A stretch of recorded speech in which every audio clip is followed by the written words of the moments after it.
વાત કરીએ બનાસકાંઠાની તો ધાનેરામાં ફોરવે માર્ગનું સમારકામ અભરાઈએ ચડ્યું છે કે જ્યાં લોકોમાં આક્રોશ સાથે આંદોલનનો તખ્તો તૈયાર થયો છે। ત્યારે ડીસા ધાનેરા ફોરવે પર જે અગાઉ થઈ હતી જાહેરાત અને જ્યાં નીતિન ગડકરીએ 500 કરોડની એક જાહેરાત કરી હતી, ત્યારે આગેવાનોએ એક મંચ ઉપર આવી શકે છે અને આંદોલન પણ થઈ શકે છે।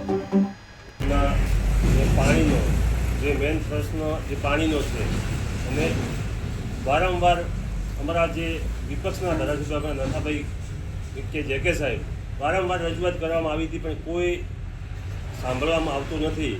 જ્યારે કોઈ પ્રશ્ન લઈને આવે નીકળે બહાર તો બસ કે થઈ જશે, કાગળ ઉપર બતાવે, રોડ હાઈવે ફાળવે તો 500 કરોડની જાહેરાત થઈ હતી, પણ હજી સુધી એનું કોઈ થયું નથી। જે નેશનલ હાઈવે છે એના ઉપર ખાડા પડી ગયા, વારંવાર અકસ્માત થાય છે, પણ એનું કોઈ ટીકડા મારીને બધા રહેવા દે છે। જ્યારે અમે હવે એના લીધે હવે અમે વિપક્ષ અને અમે જે કોંગ્રેસના દરેક અમારા આગેવાન બધા અમે રોડ રસ્તા ઉપર ઉતરશો અને એના માટે પૂરું આગળ આંદોલન કરવું પડશે, કરશું અને વિરોધ કરશું કે ભાઈ આ પ્રશ્ન હવે પ્રજા માટે છે તો પ્રજાને તમે કેમ એનો ન્યાય નથી આપતા। કેન્દ્રીય પરિવહન મંત્રી નીતિન ગડકરીજીએ ધાનેરા અને ડીસા વચ્ચે 4 લેન હાઈવે માટે 500 કરોડ રૂપિયા પાસ કર્યા હતા, પણ તેનું હજી સુધી કામ ચાલુ નથી થયું, રસ્તો નથી બન્યો અને હમણાં નવો રસ્તો મહેસાણાથી ડીસા થઈ અને થરાદ આપી દીધો છે। મારે સરકારને સવાલ પૂછવો છે કે અમારો આ 500 કરોડ રૂપિયાનો રોડ કોણ ખાઈ ગયું?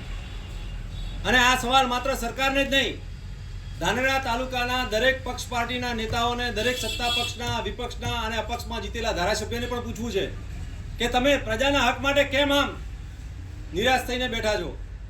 તમને પ્રજાએ ચૂંટી મત આપીને આગળ મોકલ્યા છે, પણ તમે પ્રજાના હક માટે, પ્રજાના પ્રશ્નો માટે કેમ આગળ નથી આવતા? ધાનેરા તાલુકાને પાણી, રોડ, રસ્તા, જીઆઈડીસી દરેક મુદ્દે અન્યાય થઈ રહ્યો છે, છતાં ધાનેરા તાલુકાના દરેક નેતા પક્ષ પાર્ટીના શાંત બેઠા છે।